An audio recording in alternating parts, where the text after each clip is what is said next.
주님께서 오늘 믿음의 사람이 되어 살아가는 그리스도인들에게 우리에게 꼭 당부하고 또 가르쳐 교훈하여 말씀하시는 삶의 태도가 있다면 다름 아닌 겸손일 것입니다.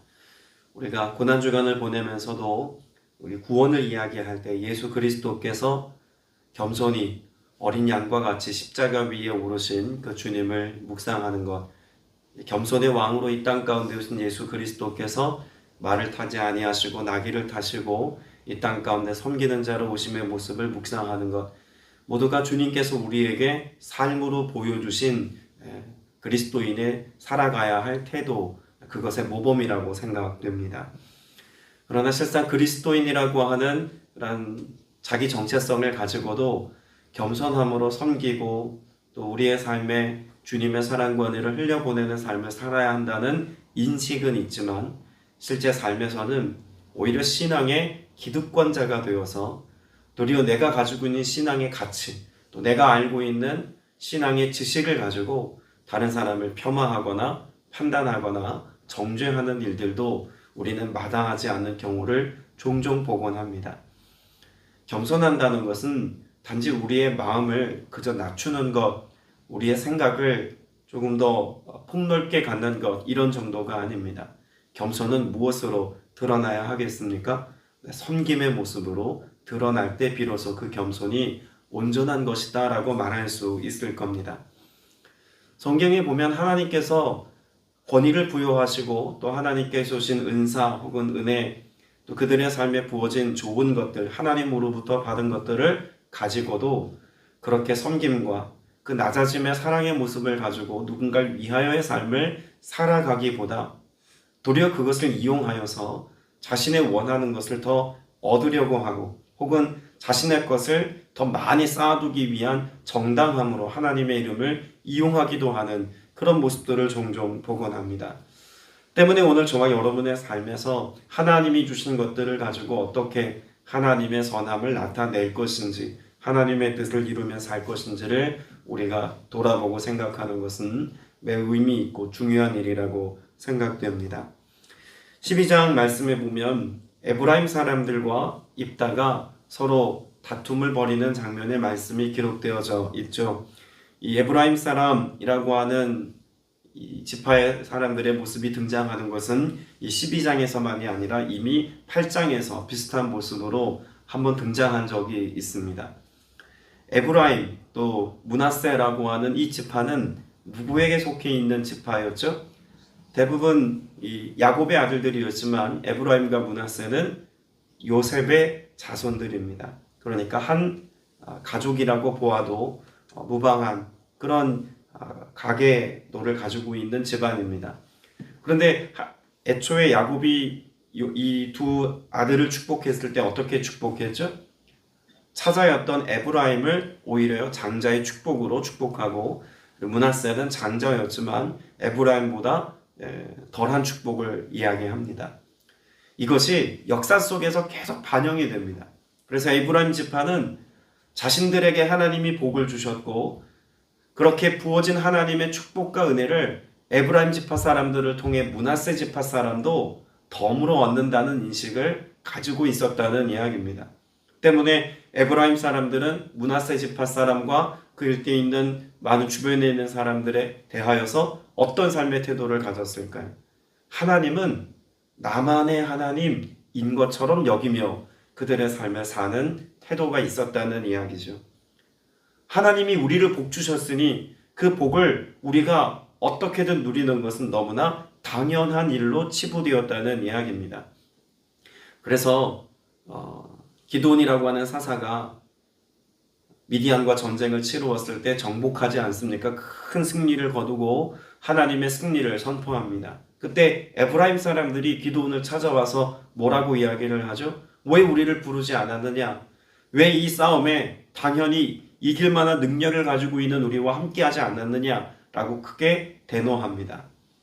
이때에 기드온이 보였던 태도는 우리가 지난주에도 보았습니다만 말로 정치적인 회유로 그들을 잘 달래어서 에브라임 사람들의 공을 인정해주고 또 그들을 높여서 그들을 평안한 중에 돌려보냅니다.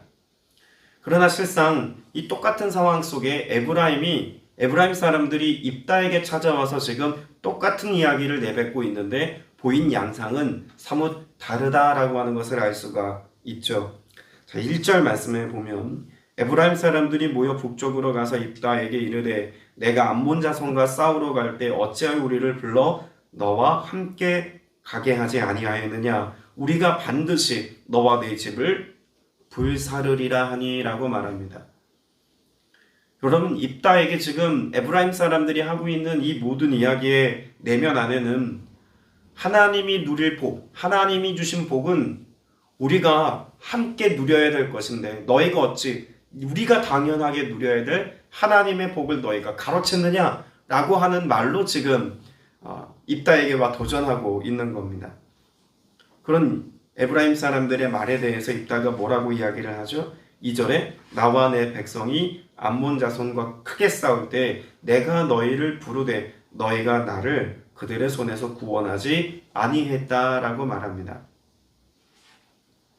크게 싸웠다는 이야기를 입다가 굳이 하고 있는 이유는 뭘까요? 전쟁이 났다는 사실을 모르지 않는다는 이야기입니다. 그 주변에 있는 모든 사람들이 지금 입다가 암몬 자손과 큰 전쟁을 벌이고 목숨 건 싸움을 치르고 있다는 것을 모두가 알도록 지금 전쟁이 크게 벌어졌는데 어떻게 그걸 알려야 너희가 오겠느냐? 너희가 당연히 와서 형제됨을 가지고 도와야 하지 않겠느냐라는 말을 입다는 하고 있는 것이죠. 자, 두 번째는 내가 너희를 부르되라고 말합니다. 여기 부르되라고 하는 말은 부르다라는 말의 최상급의 최상급입니다.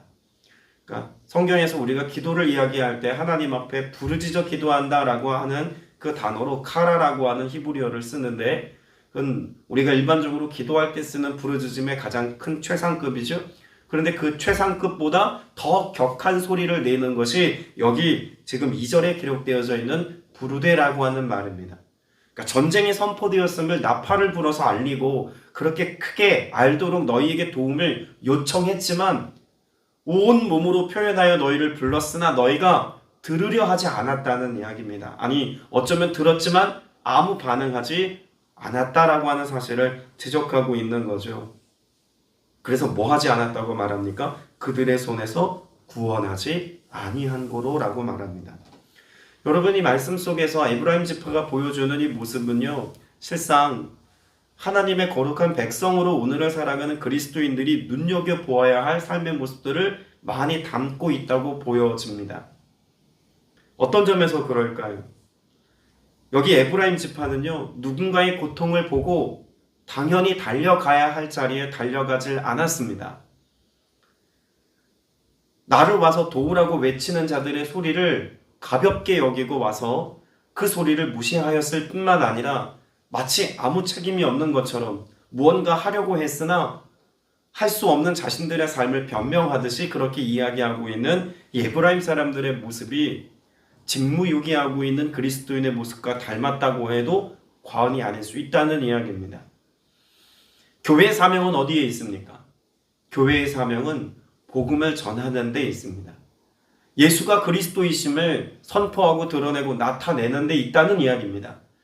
오늘 우리들끼리 모여서 우리에게 주어진 기득권을 가지고 향유하는 것만이 그리스도인의 교회됨의 모습이 아니라 그리스도인의 삶은 전투하는 교회와 같이 세상의 악한 영들에 대하여 승리하는 교회가 되기까지 우리는 믿음의 선한 싸움을 싸워야 합니다. 복음을 전해야 하고 예수가 그리스도이심을 세상에 선포하고 알리는 사명을 감당하는 일에 성실해야 한다는 이야기입니다.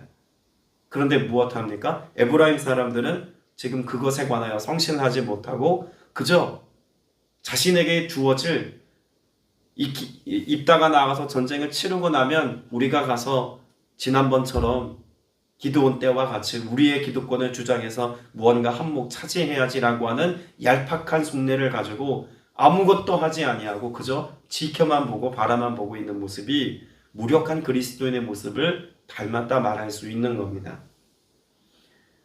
때문에 오늘 저와 여러분, 나의 구원의 확신을 가지고 오늘을 살아간다면 누군가의 구원의 문제에 관하여서 여러분 쉽게 혹은 가볍게 여길 것이 아니라 피 흘리기까지 복음의 선한 싸움을 싸우는 일에 여러분 헌신하셔서 예수가 그리스도이심을 세상에 알리는 일에 성실한 여러분 되시길 축복합니다.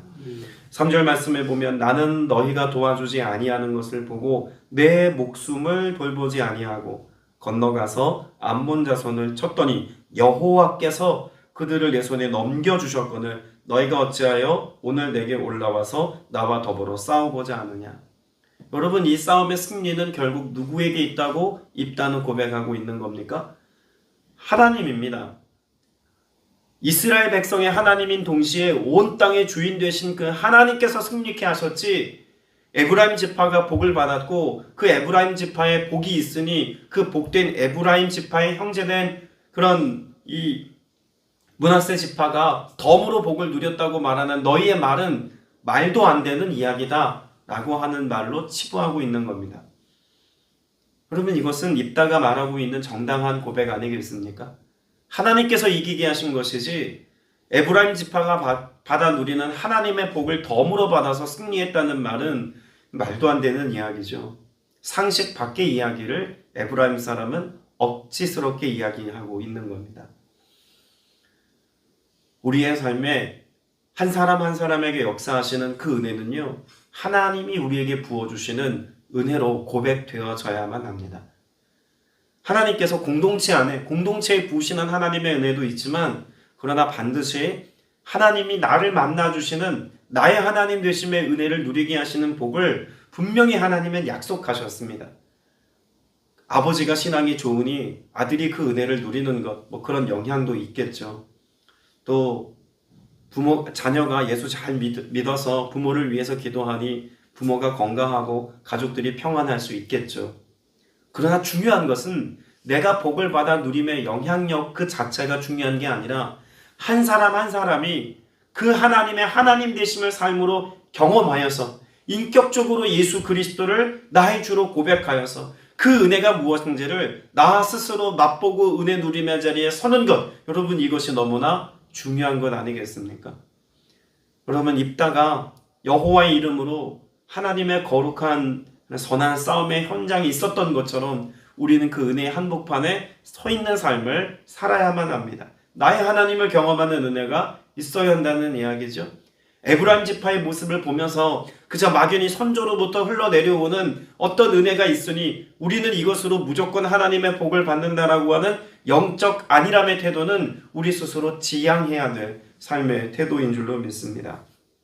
저와 여러분의 삶에서 하나님이 주신 이 은혜를 오늘도 누리기까지 깨어 기도하고 하나님의 영이 오늘 우리와 함께 하셔서 우리의 삶을 이끌고 견인해 주시기를 소망하는 믿음의 태도를 가지고 성실함으로 혹은 간절함으로 주님의 도우심을 소망하며 깨어 기도할 수 있는 여러분 되시길 축복합니다.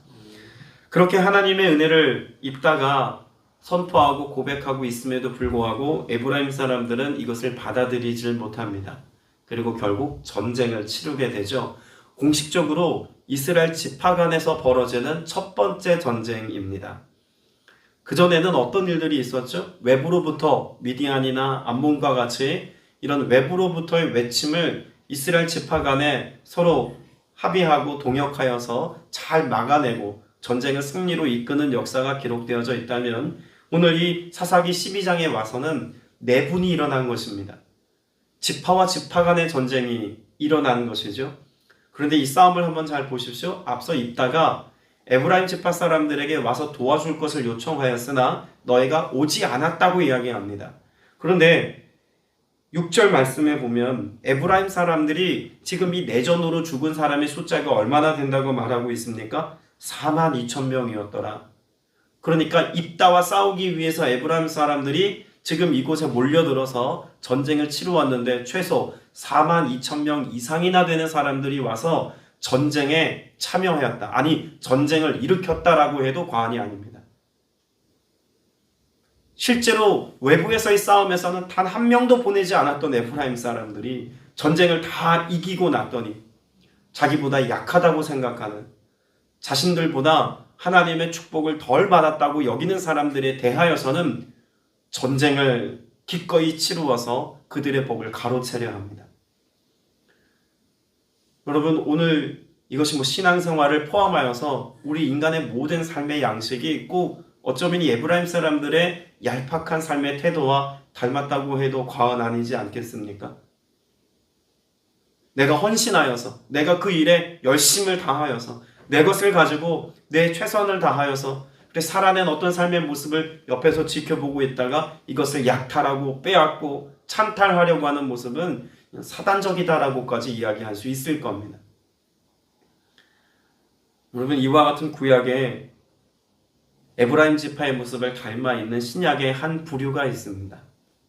어떤 부류의 사람들일까? 예수님이 이 땅 가운데 오셔서 그들의 모습을 회칠한 무덤이라고까지 책망하셨고 그들의 간악함을 보시고 예수님이 매우 화를 내시고 또 그들을 나무라셨던 스토리들이 복음서 말씀에 많이 기록되어져 있습니다. 바리새인, 사두개인들입니다. 이들은 에브라임 지파 사람들이 그랬던 것처럼 큰 공을 세웠고 그래서 정치적으로, 사회적으로 기득권자, 종교적인 중요한 입지를 차지하고 있는 사람들이었습니다. 그렇다면 그런 하나님으로부터 부어진 승리의 역사, 그래서 사회가 부여하고 아니 그보다 하나님이 그들에게 허락하신 영적인 사명과 기득권을 가지고 어떤 삶의 태도를 보여야 했겠습니까? 낮아짐과 섬김이죠. 겸손히 낮아짐으로 섬김의 모습을 실천하는 것이 이 바리새인과 사두개인들이 살아내야 될 삶의 태도였고 모범이 되어야 할 자들의 모습이었다는 것입니다. 그런데 이들의 모습을 보시고 예수님이 책망하셨던 이유는 무엇 때문이었을까요? 결과적으로는 교만이죠. 하나님이 부유하신 기득권을 가지고 그들만이 율법을 강론할 수 있고 가르칠 수 있고 그래서 종교적인 그런 여러 가지 삶의 뿌리 깊은 모든 일상들을 살아내게 하는 중심에 이들이 있다는 그 사실 때문에 세상에서 얻을 만한 기득권들을 세속적인 것까지 다 자신들의 것으로 삼으려고 했던 그런 욕심과 욕망의 문제를 예수님 책망하신 겁니다. 어디서 그와 같은 모습이 가장 잘 드러났을까? 예루살렘 성전에서 그들이 제사하기 위해서 가지고 온 번제물을 기꺼이 받아들이지 않고 거기서 비싼 값에 사게 하고 또 로마의 돈을 환전하는 과정 가운데서 여러 가지 고리대금과 같이 그런 돈의 가치를 몇 배로 물려서 이득을 챙겼던 역사들을 예수님께서는 책망하셨죠. 채찍을 만들어서 이 모든 장사치들을 내어 쫓으면서 내 집은 내 아버지의 집은 만민이 기도하는 집이라고 그렇게 분노하셨던 예수님의 모습을 우리는 잘 압니다. 바리새인들은요, 그들의 것을 얻기 위해서 수많은 것들을 왜곡하고 거짓되게 이야기합니다. 당시 성전을 새로 증축하고 있고 개보수하고 있는 시절이었습니다. 무너진 성전을 짓는 데만 해도 오랜 시간이 걸렸기 때문에 아직 다 이 완공이 되지 않은 상태였어요. 어떻게 장사치들을 성전 안으로 불러들였을까요? 남아있는 성전의 일부만 성전이지 여기 지금 개보수하고 있는 이 주변의 땅들은 성전으로 보기 어렵다. 그러니 여기 들어와서 장사해도 괜찮다. 라고 하는 말도 안 되는 궤변을 가지고 성전을 왜곡하여서 장사치들을 불러 모았습니다. 무엇 하려고 그랬을까요? 가난한 자들의 그 작은 것들을 뺏어서라도 나의 이권으로 삼으려고 하는 그런 악함의 마음이 이 바리새인들의 삶 가운데 자리하고 있었다는 이야기인 것이죠. 하나님 앞에 드릴 재물을 정성껏 가지고 왔음에도 불구하고 흠집을 내고 잘못되었다고 판단하여서 돌려보내고 성전에서 판매하는 비싼 번제물을 사서 그들의 이득을 취했던 이와 같은 악함의 모습을 예수님이 보시고 가만히 내버려 둘 리 없었다는 이야기입니다. 여러분, 이것이 예수님 시대의 이야기 아니면 에브라임 지파 사람들의 모습이기만 하다면 그나마 천만다행입니다. 오늘 우리의 삶의 현주소를 진단해보고 생각해볼 때 우리에게 이와 같은 교만함이나 하나님의 이름을 가지고 장사치들의 모습으로 변질되어진 바리새인들과 같이 변질됨을 우리 스스로 괜찮은 것처럼 여기며 오늘 주의 이름으로 사명을 감당하고 사역하고 있다면 여러분, 주님이 얼마나 마음 아파하실 만한 일들이겠습니까? 지금 입다를 통해서도 또 예수님의 책망의 목소리를 통해서도 우리는 본질을 생각할 수 있어야 합니다. 주님이 우리에게 당부하시고 부탁하신 일, 여러분, 이 일에 우리가 성실해야 할 것이고 또 이 사명을 감당하기까지 이 고난주간을 보내는 이 즈음에는 더더욱 예수 그리스도의 십자가와 보혈과 또한 그 공로로 구원받은 우리의 구원의 감격과 또한 예수 그리스도의 부활과 다시 오실 주님을 기다리고 소망하며 그 주님의 오심을 선포하는 증인의 삶을 살고 또 그 은혜를 누리기까지 우리에게 약속하신 하나님의 선한 것들을 갈망하고 기대하는 마음을 가지고 성령의 역사하심을 소망하는 삶을 살아내는 이 본질에 합당한 삶을 살아가는 우리가 되어야 할 줄로 믿습니다.